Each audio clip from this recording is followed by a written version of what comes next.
Of duty हैं उनको तुरंत सूचित करें। कोई भी संदेहजनक वस्तु या लावारिस सामान आपको अगर दिखाई देता है तो आप तुरंत आरपीएफ, सीआरपी एवं जो भी अन्य विशेष कर्मी ड्यूटी पर हैं उनको तुरंत सूचित करें। धन्यवाद। और सभी से अनुरोध है आप लोग अपना अपना आई कार्ड ऑफ ड्यूटी हैं उनको तुरंत सूचित करें। कोई भी संदेहजनक वस्तु या लावारिस सामान आपको अगर दिखाई देता है तो आप तुरंत आरपीएफ, सीआरपी एवं जो भी अन्य विशेष कर्मी ड्यूटी पर हैं उनको तुरंत सूचित करें। धन्यवाद। और सभी से अनुरोध है आप लोग अपना अपना आई कार्ड ऑफ ड्यूटी हैं उनको तुरंत सूचित करें।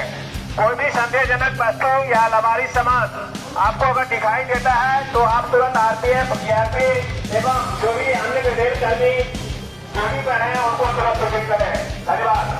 और सभी से अनुरोध है आप लोग अपना अपना आई कार्ड ऑफ ड्यूटी हैं उनको तुरंत सूचित करें।